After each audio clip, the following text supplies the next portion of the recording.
Muy buenas noches, mi nombre es Angélica Ian Paul. Actualmente estoy cursando el cuarto cuatrimestre de la licenciatura en Derecho y el tema que nos corresponde es las obligaciones y los contratos mercantiles. Somos el equipo número 4 con sede en Catunilquim y los integrantes son Ana María Nozul, Mariano Canul Mo, Mariela Escobar Cruz, Irvin Alexis Común Cocón, Rosa Dalia Antonio Valencia y Eri Samuel May. Y la materia es Derecho Mercantil. Continuamos con el siguiente subtema que viene siendo el 4.1, Generalidades de la obligación. ¿Qué es el derecho mercantil? Es una rama del derecho privado que se encarga de la regulación vinculada a las personas, a los actos, lugares y los contratos del comercio y abarca el conjunto de normas relativas a los comerciantes durante el ejercicio de sus profesiones.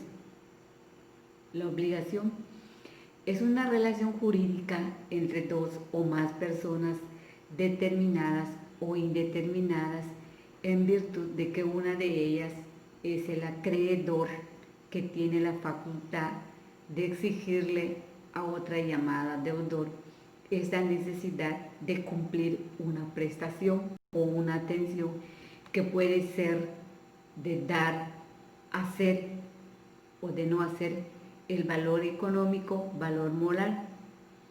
Asimismo, los elementos de la obligación son la deuda, indica que se debe realizar una prestación.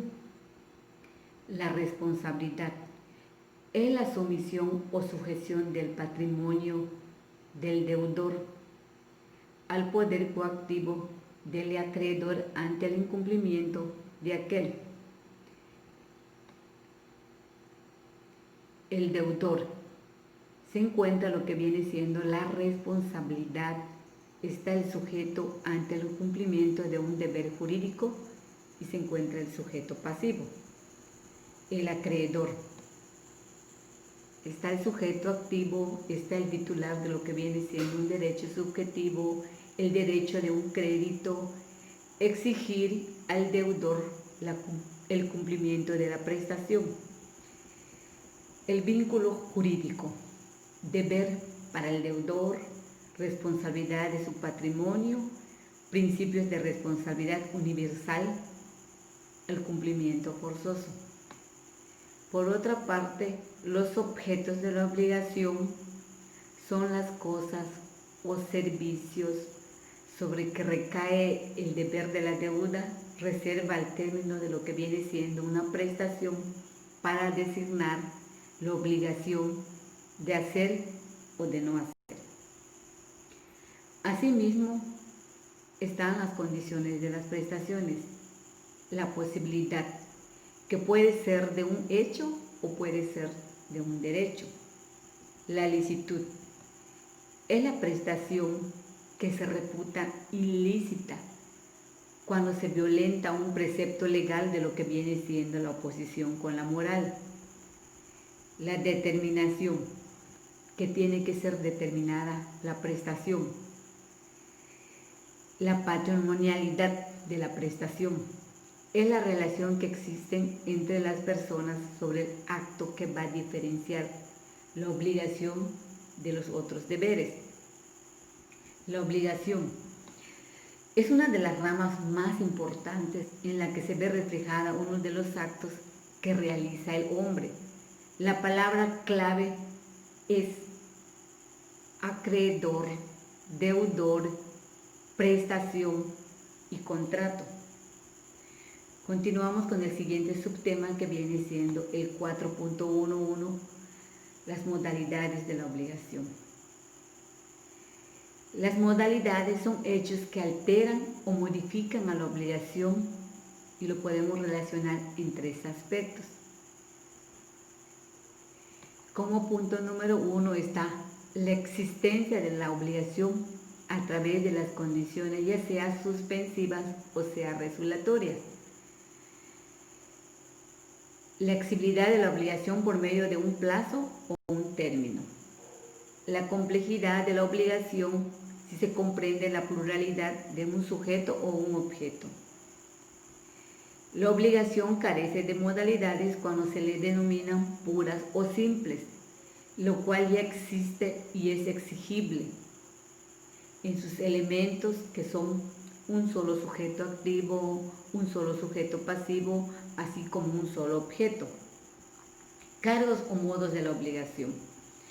El cargo o modo no constituye propiamente una modalidad de las obligaciones, debido a que no afecta la existencia o la exigibilidad, sino que simplemente es una de las partes que imponen una prestación a la otra, por lo que viene siendo un sujeto agravable. La condición. La condición es una modalidad que sí afecta a la existencia de la obligación. La condición se define como dos acontecimientos futuros o inciertos. La condición suspensiva se configura cuando la realización depende del nacimiento de lo que viene siendo la obligación, y la condición resolutoria es cuando la realización se deriva a la extinción de lo que viene siendo la obligación, restableciendo la situación jurídica anterior a su nacimiento. El plazo o el término. El plazo es un término, es un acontecimiento futuro que simplemente se suspende o se extingue el efecto de lo que viene siendo la obligación. Esta modalidad afecta exclusivamente a la actividad de la obligación, debido a que la obligación sí existe y sin embargo sus efectos se difieren si se tratan en términos suspensivos o se concluyen en efectos jurídicos si el término es extintivo. La condición se distingue en el plazo suspensivo. Es el acontecimiento futuro de la realización incierta de lo que viene siendo los efectos de una obligación ante un acto jurídico. Y el plazo extintivo es aquel hecho futuro o la realización innecesaria que existe entre los efectos de una obligación. El término puede vencer anticipadamente en los tres siguientes casos. Si el deudor se hallara en insolvencia o en peligro de quedar insolventado, cuando el deudor, sin consentimiento del acreedor, hubiera disminuido por actos propios las garantías otorgadas, si el deudor es concursado. Continuamos con el siguiente subtema, que es el 4.1.2, el incumplimiento de la obligación. ¿Cuándo se trata de un incumplimiento de la obligación? Se refiere a las circunstancias de que el deudor no ha dejado satisfecho al acreedor en la pretensión obligatoria, es decir, que no ha pagado la relación que existe por la obligación. Esta está dirigido a la satisfacción del sujeto. El incumplimiento de la obligación puede ser voluntaria o puede ser involuntaria, es decir, que el deudor, con conocimiento de ella, no realiza lo que viene siendo la prestación, debida a que no se ha llevado por causas ajenas a la persona. La indemnización. En la indemnización moratoria, el acreedor demanda lo que viene siendo el cumplimiento de la obligación, más el pago, los daños y perjuicios moratorios, o sea, de los daños y perjuicios que se han causado por el retardo del pago. En la indemnización compensatoria, el acreedor reclama el pago de los daños y perjuicios causados por el definitivo incumplimiento de la obligación, es decir, solo los daños que le causaron por no recibir el pago. El dolo y la culpa de las obligaciones. El dolo produce incumplimiento normal de lo que viene siendo la obligación. El dolo es toda actitud contraria a lo que vienen siendo las leyes de la honradez, que va dirigido para provocar un engaño a la demás voluntad. Coopera mediante engaños para inducir a los demás, procurándose con el engaño ajeno al derecho. Continuamos con el siguiente subtema que viene siendo los contratos mercantiles. El contrato se define como un acuerdo de voluntades para crear y transmitir derechos y obligaciones, una especie dentro del género de los convenios. El convenio es un acuerdo de voluntades para crear, transmitir o modificar o extinguir una obligación. Por lo tanto, el convenio tiene dos funciones, una que es positiva, que es crear o transmitir obligaciones y derechos, y otra negativa, modificar o extinguirlo, o lo preferimos llamar derechos reales y personales. Al contrato se le ha dejado la función positiva, es decir, el acuerdo de voluntades para crear y transmitir un derecho y obligaciones. El convenio es un sentido escrito que le corresponde la función negativa de modificar o extinguir unos derechos y obligaciones. Aquí les voy a presentar dos casos, uno que viene siendo de un convenio y el otro que viene siendo el contrato. Este viene siendo un convenio de pagos en parcialidades. Aquí entre las características están lo que viene siendo los antecedentes, las declaraciones y las cláusulas. En las cláusulas se especifican la obligación, es decir, que si no se cumpliera se puede cancelar esa obligación si no se cumplieran en los términos que se especifican. Y aquí tenemos lo que viene siendo un contrato, que viene siendo escriturada. Aquí viene el sello del notario público y es una copia cotejada, y vienen los datos que son las cláusulas, los estatutos y los antecedentes. Eso es todo lo que viene siendo mi exposición, y continuamos con mi compañero Irving. Ya escuchamos a mi compañera. Empezamos con lo que vienen siendo los contratos mercantiles. En mi caso me tocó exponer lo que viene siendo los elementos esenciales de los contratos mercantiles, que vienen siendo los siguientes: la identificación completa de las dos partes, nombre, razón social, dirección y entre otros. Tiene que tener un objeto del contrato, donde se plasman, donde se asientan de los servicios que se van a brindar en él al realizarse pues el consentimiento de ambas partes, ¿no?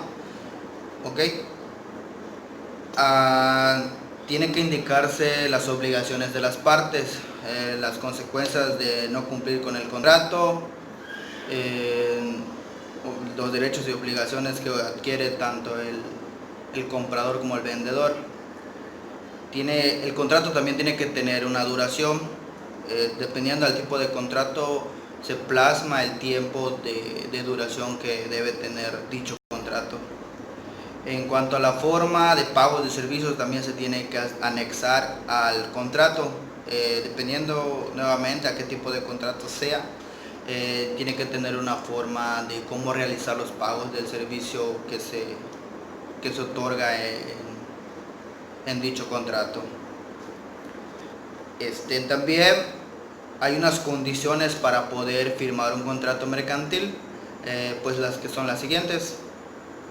Ha de darse un consentimiento entre ambas partes, que tanto el comprador como el vendedor tienen que estar de acuerdo, tienen que estar conformes a lo que se está plasmando adentro del contrato para que pues sea legal, ¿no? También dice que ambas partes deben tener capacidad legal para poder ejercer sus derechos. Obviamente tienen que ser mayores de edad, estar en sus cabales y contar con ciertos requisitos para poder ejercer un contrato. También tiene que tener el tipo de prestación, que obviamente tiene que ser lícita.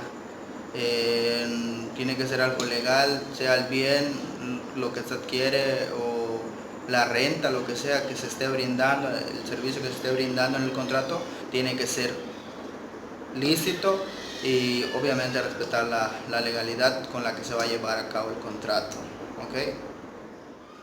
Bueno, de esto pasaremos en cuanto a la forma de los contratos mercantiles, que viene siendo contratos mercantiles pueden ser unilaterales y bilaterales.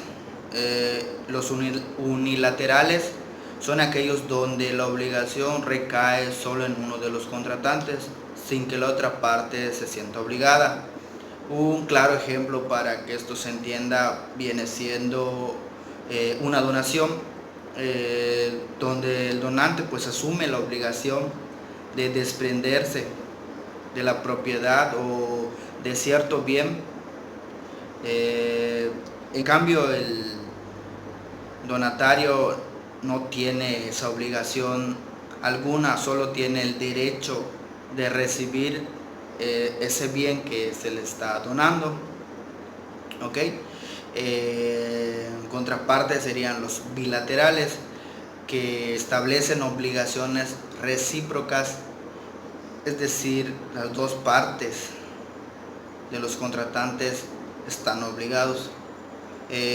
Un ejemplo pues sería, un ejemplo sencillo sería el contrato de compraventa, ¿no? Que es uno donde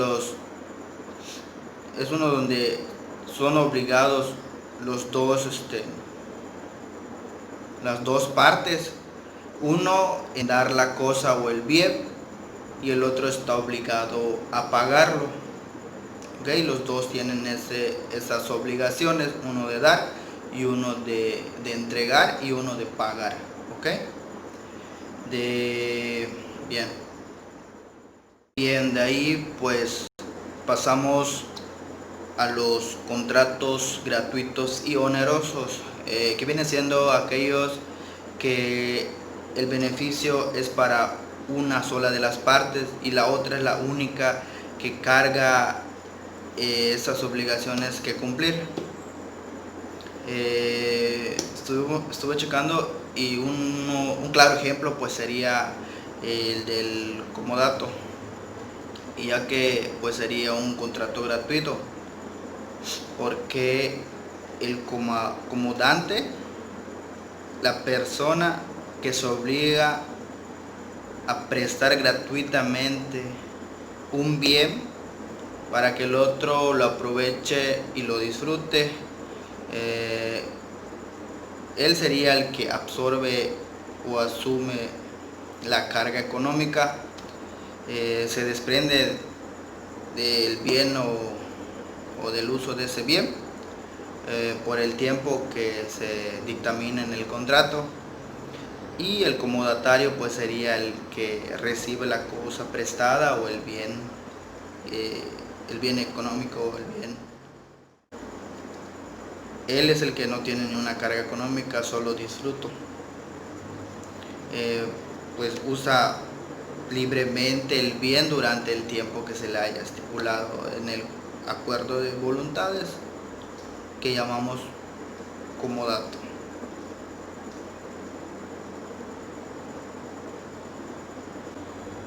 Bueno, de ahí pasamos a los contratos consensuales, que son aquellos que no necesitan de una existencia formal, basta con expresar la voluntad de forma informal. Un claro ejemplo pues podría ser el uso de un autobús, del servicio de un autobús, que tú estás adquiriendo un contrato de transporte sin la necesidad de realizar un contrato, con el simple hecho de subirte y realizar el acto. Tú estás haciendo un contrato consensual, ya que no se requiere de ningún contrato que avale lo que se está realizando. Ese viene siendo un contrato consensual. Y de eso pasamos a los contratos reales, que además de expresar la voluntad, se tiene que entregar la cosa. Un claro ejemplo pues es el contrato de prenda. De ahí pasamos a los contratos formales. los contratos formales pues no basta con solamente la voluntad se exprese, sino que dicha voluntad debe de estar manifestada conforme se señala ante la ley. Bueno, de ahí pasamos a lo que vienen siendo los contratos aleatorios y los contratos conmutativos. Como su nombre dice, los contratos aleatorios son los que no sabemos las medidas o el alcance de las consecuencias económicas pactadas en dicho contrato, porque en sí no sabemos lo que vamos a obtener o lo que vamos a perder. Un claro ejemplo pues sería un contrato de juego de apuesta, pues como lo dije, al momento de realizar el contrato de apuesta no sé realmente lo que voy a ganar o lo que voy a perder. En su contraparte pues sería el contrato conmutativo, que desde el momento de la realización del contrato tenemos plena certeza de la medida o los gravames, de las prestaciones a los que cada una de las partes pues están obligadas. Un ejemplo pues sería nuevamente el de una compraventa de una computadora, ya que al adquirir ese bien tú sabes el precio del mercado que está, el precio del artículo que vas a adquirir, y ya sabes cuánto es lo que tú vas a pagar, o sea que desde el principio tú ya tienes esa idea del costo de lo que tú vas a adquirir, muy diferente a lo de los contratos aleatorios, como lo comenté en su momento, que no sabes si vas a ganar o vas a perder. Bueno, de ahí seguimos al contrato de compraventa mercantil y afines. De mi parte solo me abarca lo que viene siendo el concepto y naturaleza, que viene siendo pues básicamente un contrato bilateral, o sea que las dos partes involucradas tienen obligaciones. Bien, en eso una de las partes, que siendo el vendedor, se obliga a entregar un objeto o una cosa determinada a otra persona, que viene siendo el comprador, a cambio de una transacción económica. Como ya les había explicado, este tipo de contrato es el que más se utilizan en los contratos mercantiles, o es el que más demanda tiene. Pues de ahí pues lo demás lo dejamos ya mi otro compañera lo expresarán en su diapositiva. De mi parte es todo y un gusto.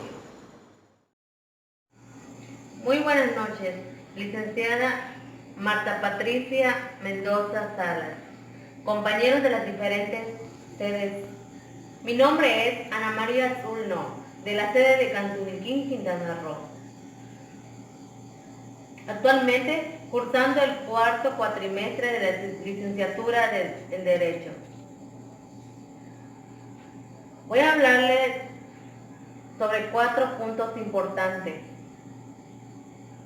El primer punto es el 4.3.2 de los elementos de contrato de compraventa. Son aquellos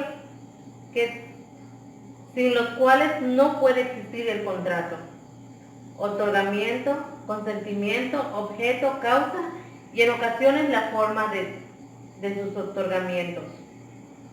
Por ejemplo, como la cosa viene siendo el objeto material en oposición de los derechos creados sobre él y a las prestaciones personales. El precio significa valor pecuniario en que se estima algo, valor que se pide por una cosa o servicio. Personas o partes. El vendedor, que es la persona física o jurídica que se transfiere la propiedad, y el comprador, quien lo adquiere. Formales. En la práctica es habitual que el consentimiento se plasme en un documento.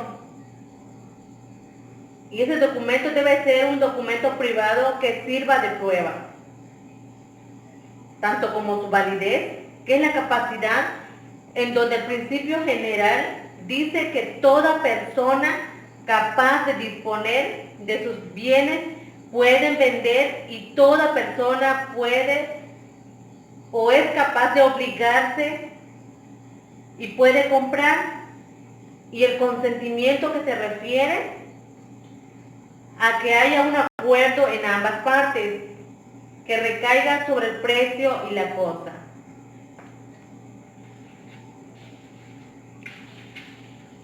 Las formas de los contratos. Según el artículo 78, en las convenciones mercantiles, cada uno está obligado de la manera y términos que aparezca que el que quiso obligarse, sin que la validez del acto comercial dependa de la observancia de las formalidades o requisitos determinados.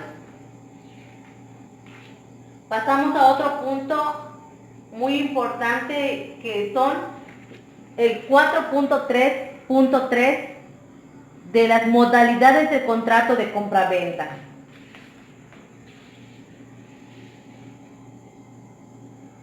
Las modalidades del contrato de compraventa son declaraciones de voluntades mediante las cuales dos o más personas físicas o jurídicas que establecen las condiciones para que puedan cumplir cada una de ellas durante el periodo de vigencia del mismo.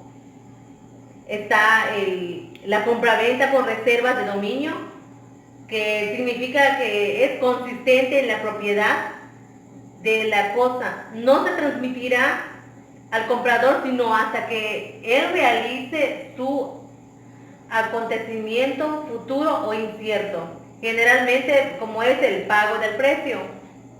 La venta en abonos consiste en el que se faculta al comprador para que se pague el precio en partidas parciales. La venta con pacto de preferencia consiste en el que el comprador dará preferencia al vendedor en caso de que él adquiera enajene posteriormente. Venta con pacto de no vender o determinada persona. El adquiriente no puede vender o determinada persona el bien que ha adquirido. Compra de cosa futura. El vendedor está obligado a entregar al comprador a cambio de un precio cierto y en dinero cosas futuras, comprometiéndose a que existan y tomando a su riesgo la elaboración o fabricación del mismo. Compraventa a vistas. Las cosas que se acostumbran a gustar, pesar o medir. Vemos otro punto muy importante, que son la compraventa sobre muestras, cuando se trata de artículos perfectamente determinados o conocidos. Venta por acervo. Se refiere a un conjunto de bienes homogéneos de la misma especie y calidad, que estas especialmente están determinadas tomando como punto de referencia no el contenido, sino lo que contiene. Y por último está la venta judicial, que se realiza por un pacto de autoridad. Vemos otro punto muy importante, que son 4.3.2, que dice que es con reserva de dominio.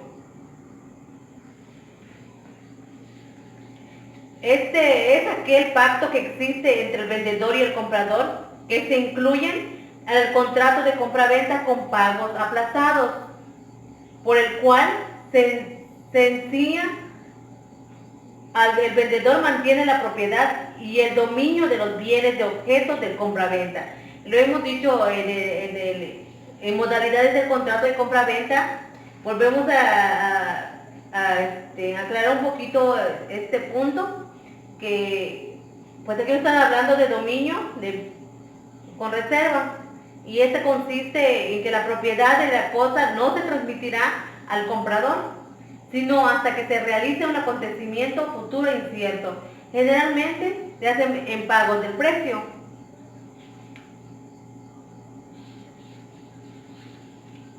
Vemos otro punto, que es el contrato de compra-venta sobre muestras o por calidad conocidas en el comercio, y en el que el comprador no puede rehusar del recibo de los géneros comprados. En este caso está, si la venta se hace sobre muestras o sobre determinada calidad conocida en el comercio o determinada en el contrato. Esta estará sujeta a condiciones resolutorias si la cosa no se conforma a dicha muestra o calidad. En este caso, de que el comprador se niegue a recibirla, alegando de no se conforme a la muestra o en la calidad determinada, la controversia se someterá a la decisión de expertos, quienes dictaminarán si la cosa es o no de recibo. Si los peritos dictaminan afirmativamente, el comprador no podrá negarse a recibir la cosa, y en caso contrario, el comprador tendrá derecho a la devolución de lo que haya pagado y la indemnización de perjuicio. Es así como concluyo mi exposición. Gracias por poner atención, y a continuación mi compañero continuará con el tema. Gracias. Muy buenos días tengan todos ustedes, compañeros. Mi nombre es Mariano Canolmo, de la sede Cantunilquín, Quintana Roo. Soy del equipo número 4. Hoy vamos a seguir viendo el tema que corresponde a este equipo, que se relaciona a modalidades del contrato de compra-venta. Vamos a ver específicamente lo que es el contradocumento. En este punto se refiere cuando el vendedor pues cumple entregando las mercancías, proporcionando los documentos. Estos documentos traen precisos los conocimientos de embarque, traen también lo que son el certificado de depósito, y trae igual documentos relativos a la compraventa que se hace de manera usual, como puede ser el certificado de póliza de seguro, el certificado de origen, certificado de calidad, certificado fitosanitario. Todos esos, en fin, son los documentos que esto pues se proporciona para que esto funcione como tal, funcione como un contrato de compraventa. Contradocumento es así como esto pues funciona. Pasando a otro punto, tenemos el contrato de suministro. El contrato de suministro se refiere cuando una persona física, o puede ser también de manera colectiva, pues realiza prestaciones o da prestaciones a otra persona. Esto también puede ser los suministrados, el suministrante es la parte que da la prestación, y esto pues se obliga a dar este servicio de manera secuente, de manera periódica, siempre y cuando pues existe un pago remunerado, un pago pues pactado en el principio del contrato. Como ejemplo de esto podemos mencionar el contrato que nosotros usualmente hacemos para que se nos suministre corriente. Pues aquí pues hacemos un contrato. Este contrato pues no lo vamos a hacer cada mes, no lo vamos a renovar cada año. Esto pues es un contrato de tiempo indefinido con la empresa, en donde pues la obligación o la parte que nos corresponde a nosotros es el pago de la mensualidad, o pago del recibo de esta corriente, para que también pues siga esto fluyendo. Es así como esto pues elevado a las industrias a la mercadotecnia, elevado a contratos, pues se va realizando. Es así como funciona esto. Pues pasando a otro punto, tenemos la permuta mercantil. Como habíamos estudiado en tiempos anteriores, pues esto de aquí origina el comercio, pues en antaño la gente, la sociedad, las personas, estos hacían intercambio de productos para satisfacer sus necesidades. Esto pues fue evolucionando con el tiempo, que hasta ahora pues se sigue manejando, pero ya de una manera más legal, de una manera que se maneja mediante contratos. Aquí pues en el artículo 23, 27 manifiesta pues que esto se da que es una norma que tienen de un intercambio donde una persona se obliga a dar un intercambio de una cosa por otra cosa.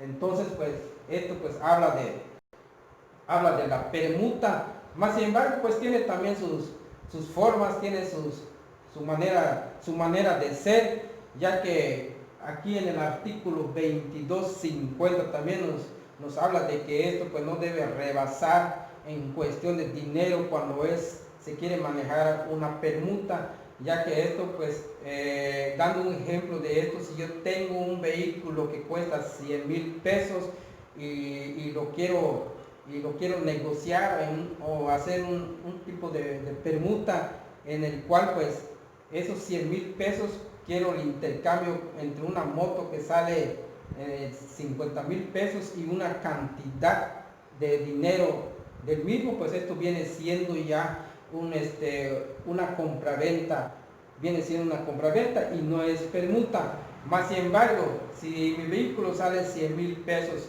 y la moto sale de intercambio sale 60,000 pesos y estoy dando 40,000 pesos en cuanto a recursos, en cuanto a dinero, pues esto se le puede llamar permuta, porque está manejando una cantidad en cuanto a dinero menor al costo de lo que cuesta la cosa o lo que es el intercambio que se realiza. Pues en fin, pues a eso se refiere la permuta mercantil. Pasando a otro punto, tenemos el contrato de transporte terrestre. Pues esto pues es un contrato meramente mercantil, pues ya que esto pues es necesario para que se lleve un producto de un punto a otro punto, y para eso pues se hacen estos contratos en el cual pues se obliga a una persona llamado porteador, que es el encargado, es el responsable de llevar el producto de un punto a otro punto. Solo pues aquí pues se maneja de manera terrestre, ya que también pues se maneja en otras vías, se maneja de manera aérea, pero o marítimo, pero aquí pues nos estamos enfocando a lo que es vía terrestre. Existen otros puntos que más adelante va a comentar mi compañera que sigue en la exposición. Pues es así, compañeros, como es mi intervención, es lo que me corresponde a mí decir. Pues yo les dejo con mi compañera, que les va a hablar más sobre este contrato que les mencioné. Saludos y buenos días. Hola, buenas compañeros y maestra. Continuando con el tema del compañero Mariano, del contrato de transporte terrestre, nos pasamos al subtema 4.4.1, concepto y naturaleza, el cual nos habla que en efecto el contrato de transporte se constituye en un arrendamiento de obra y no de servicios, de manera que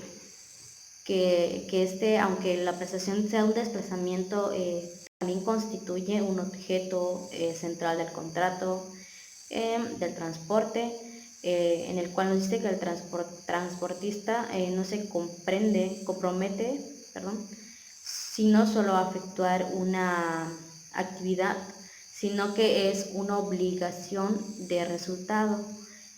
Igualmente la naturaleza, su naturaleza nos menciona que el contrato de transporte mercantil es concurrencia con algunas circunstancias en la cual se se contemplan, cual se asemejan, ¿no? Ahí el inciso A nos menciona que tiene que tener por objeto mercaderías o afectos de comercio. Como sabemos, hay infinidad de comercios en todos los lugares, entonces podría entrar en esa parte, ¿no? El inciso B nos menciona que el comerciante, el portador, se dedica mayormente a efectuar habitualmente los transportes para el público. De esta manera, ¿no? Podríamos decir que en el derecho mercantil es conocido por su carácter de accesorio auxiliar. También hay que nos dice que es común en todo transporte terrestre, que por su ámbito señala ya sea la mercantilidad de todo el contrato de transporte, de mercancías o cualquier objeto, o a habilituosas de profesionales de diferentes partes, ¿no?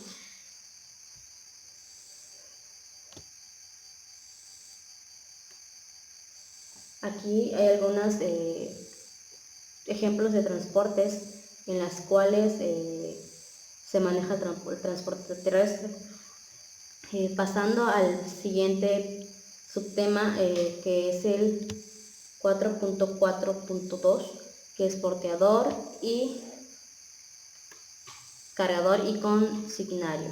En esta parte nos dice que el porteador es una persona física o jurídica, en la cual este se encarga de efectuar el transporte en un contrato, ¿no?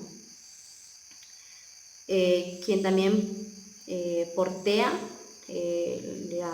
o transporta personas, cosas, entre otras cosas más, ¿no? Ya sea por oficio o precio. Se concreta el transporte terrestre, incluido la efectuación por ríos y camiles, ¿no? Ríos, lagos, camiles, etcétera, ¿no? Nos dice que su esencia más que nada se desplaza al portador conductual, el cual nos menciona que con independencia de lo que ya se ejecutó, no se trata trata con otros porteadores, quienes son los que se obligan al respecto entre ellos como cargadores de transporte, ¿no? Pasando al cargador. Bueno, en el cargador nos dice que es remitente, en el cual se contrata el nombre propio, la realización de un transporte de frente o en el otro, del cual el frente del porteador, el cual obliga a efectuarlo, ¿no? Alguna de las características del cargador es que su obligación es entregar a los portadores las cosas. La otra característica más escuchada, se podría decir que es el acreedor del transporte es en fase inicial, o su obligación es entregar al porteador las cosas, la independiente de la relación que tenga con la mercancía, ¿no? Pasando al consignario. El consignario nos menciona, más que nada nos dice que es destinatario o consignario. Se puede mencionar por destinatario o consignario, ¿no? Dependiendo, ¿no? El cual es la persona al que el porteador ha de entregar las cosas en un lugar dicho o de su destino, ¿no? Algunas de las características del consignario o destinatario son que puede ser el mismo cargador o persona distinta. Parte de la doctrina entiende que estamos ante un contrato a favor del tercero, ¿no? Ese sería el consignario, ¿no? O destinatario.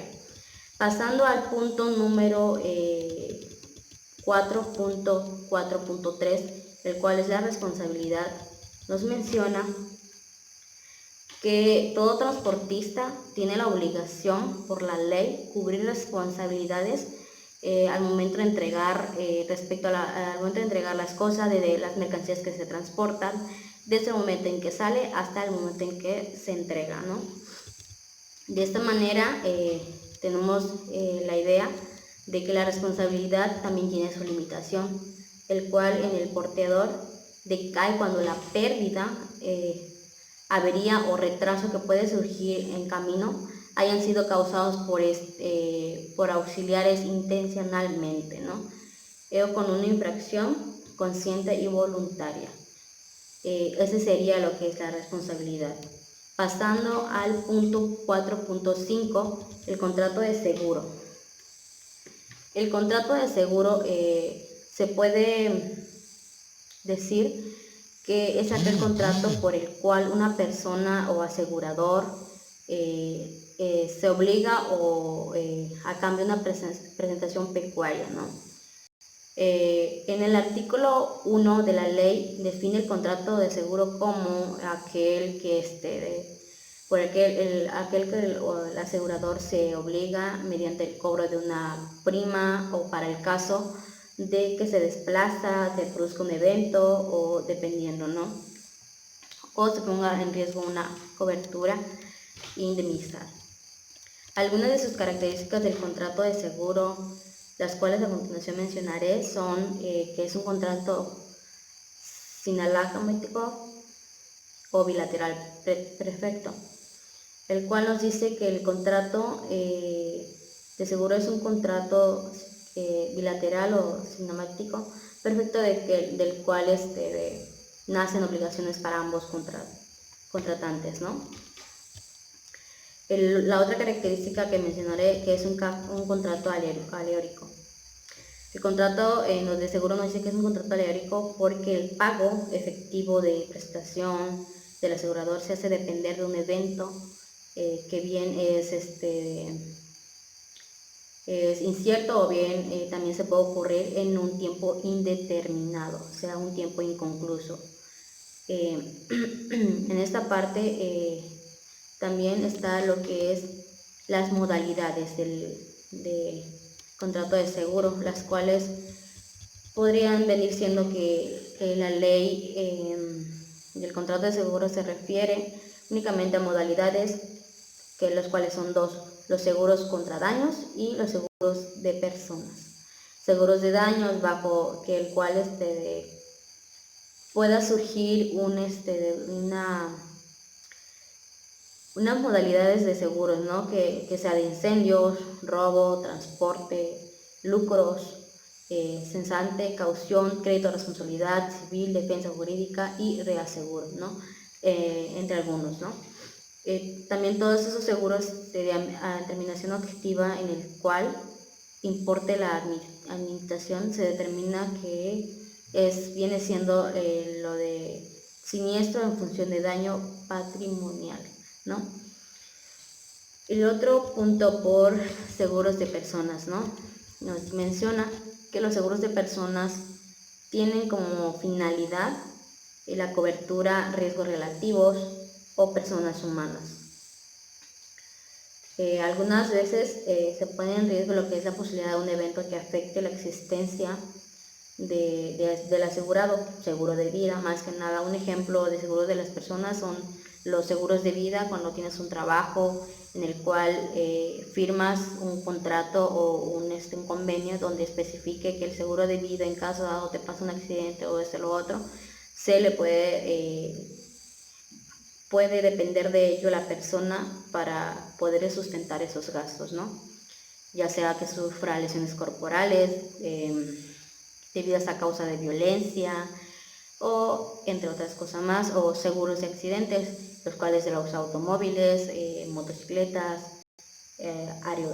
aerolíneas, dependiendo, ¿no? Igual nos menciona que en el artículo 81 nos dice que el asegurador, aún después de pagar la indemnización, podrá subrogarse en los derechos en que en su caso correspondan al asegurado contra el tercero como consecuencia del siniestro, a excepción de lo relativo o de los gastos de asistencia sanitaria. Con esto los dejo con mi compañera Rosa Dalia, que a continuación les explicará los demás. Mi nombre es Rosa Dalia Antonio Valencia, soy de la sede de Cantunilquín, Quintana Roo. Mi profesora es Marta Patricia Salas Mendoza Salas. Hoy me toca impartir un tema que se llama los títulos de créditos y reglas generales de los riesgos siniestro, primas asegurables y seguros de daños.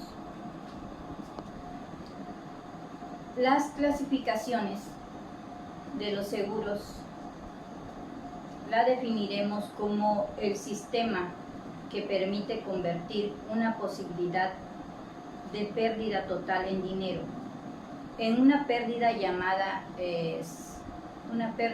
segura llamada prima, pero tan pequeña que no afecta al patrimonio del asegurado. Las entidades aseguradoras ofrecen seguros tan distintos como los riesgos, por la cual se dividen en 3 categorías. 1. Los seguros personales. Los seguros de daños patrimoniales. 3. Seguros de prestación de servicios. Los seguros personales, el objetivo asegurado es la persona. Se protege al individuo ante la ocurrencia de un evento que le afecte directamente. Se tienen los seguros de vida. 2 serían los seguros de dependencia. 3 seguros de accidentes personales o de enfermedad.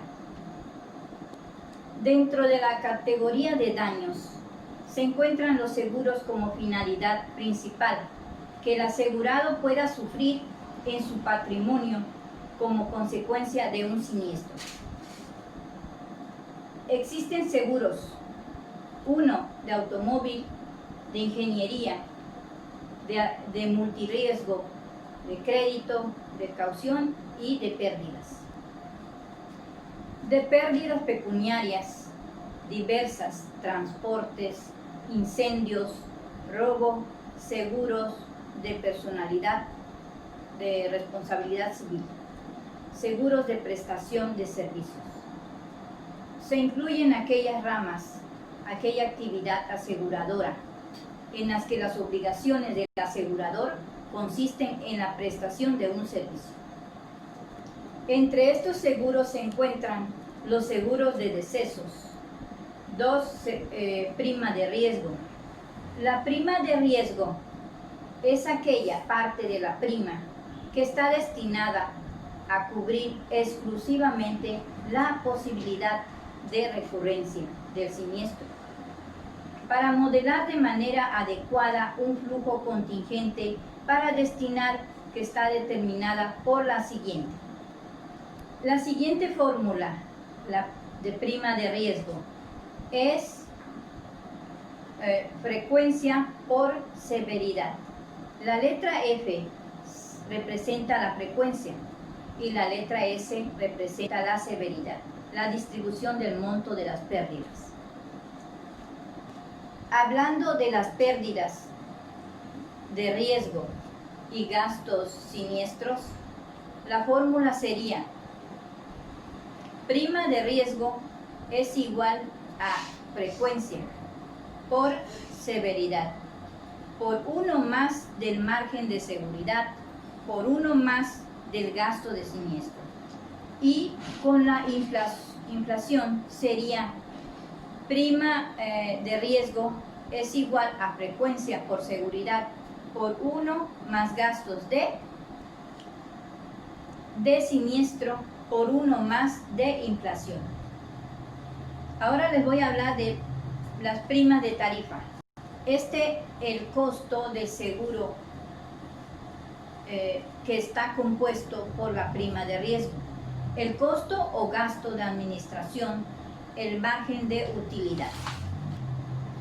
La prima de tarifa es igual a la prima de riesgo, entre 1 menos el porcentaje de gastos de administración, más el porcentaje de gastos de adquisición, más el porcentaje de la utilidad. Los gastos de administración corresponden al gasto que debe efectuar la institución derivados de la administración del plan, entre otros pagos. 1 sería sueldo, 2 equipo y 3 insumo. Los gastos de adquisición corresponden al gasto total que se deriva de la contratación del producto, específicamente lo que corresponde a la publicidad, comisiones pagadas a agentes. El margen de utilidad correspondiente a la porción de prima que será destinada a la utilidad de la compañía en materia de seguros es el deducible.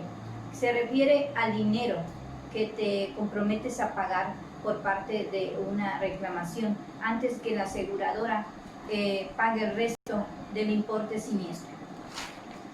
Las compañías de seguros nos ofrecen, debido a que reducen el número de reclamaciones, las cuales les resulta costoso manejar este concepto. Se define como la participación a pagar del asegurado en la pérdida ocasionada por el siniestro y tiene finalidad. Los seguros son un trato de pagar, ganar, ganar. Todos tienen que participar, el asegurado y la compañía. Debes hacer una evaluación para elegir el deducible, ya que mejor se adaptan a sus necesidades. Ejemplos de los seguros con la aplicación del deducible. Ese sería un ejemplo. Si chocaste tu automóvil y el deducible es de 2,000 pesos y el daño total asciende a 5,000, tú pagarás los 2,000 pesos y la aseguradora pagará los 3,000 pesos. Si el costo del daño fuera 1,000 pesos, la aseguradora no responde por él. Tú tendrás que hacerte cargo de los gastos. Por otro lado, tenemos el coaseguro.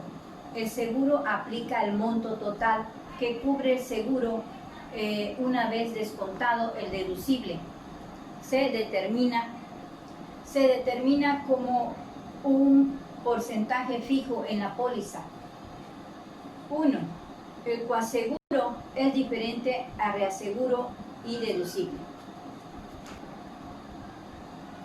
Que tengan bonita tarde, compañeros, y buenas tardes, profesora.